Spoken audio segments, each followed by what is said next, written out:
Joining us now to talk more about this is the Presidential Distinguished Professor of Earth and Environmental Sciences at the University of Pennsylvania, Michael Mann. He's, of course, the author of the new book, Our Fragile Moment, How Lessons from Earth's Past Can Help Us Survive the Climate Crisis. So it's rare that there isn't controversy at confabs like this, but there is controversy at this summit in particular.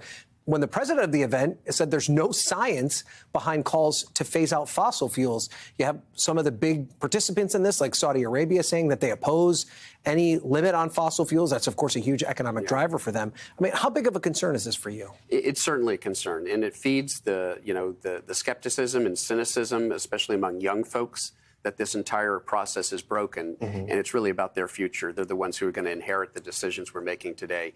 You know, it probably isn't a great idea to have the host country be a fossil fuel state, a petro state, and they appoint the president of the proceedings. And so the president of COP28 is actually an oil executive who has made all sorts of dismissive comments about climate change and climate action so far.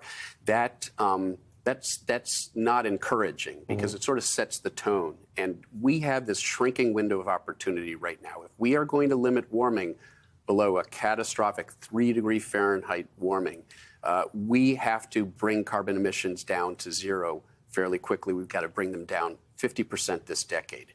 That does not sound like an easy task. And to that point, 2023 saw record average air temperatures globally.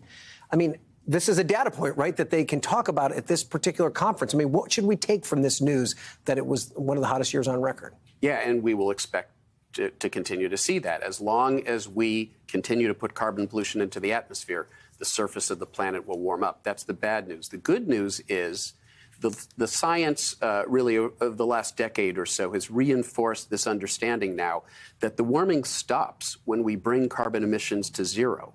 We used to think that the planet would continue to warm up for decades. We now understand that the warming stops fairly quickly because oceans are absorbing some of the carbon in the atmosphere.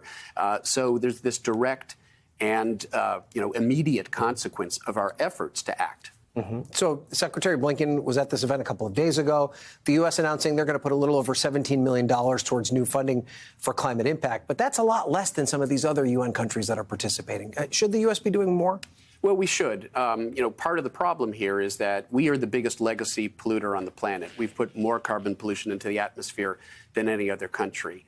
And so when we're unwilling to lead and when we're unwilling to provide resources to help other countries sort of leapfrog past their own sort of fossil fuel stage of economic development, we need India, for example, to not make the same mistake that we made for 200 years. And we've got to provide them incentives to do so. The same with other developing countries. And so we really do have to provide more assistance. And what can be done right now in terms of from the administration's perspective on climate change? Obviously, they need Congress's help in some regard. They may not have willing partners there. Is there anything President Biden can do on his own to try and stem this progress toward the situation with rising temperatures? Yeah, absolutely. I mean, U.S. leadership means everything because we are the world's largest legacy polluter. When we act, we do see other countries come to the table. That happened under the, Barack Obama. During the Obama years, China came to an agreement with the U.S. to dramatically lower their own carbon emissions, and they actually exceeded their commitments.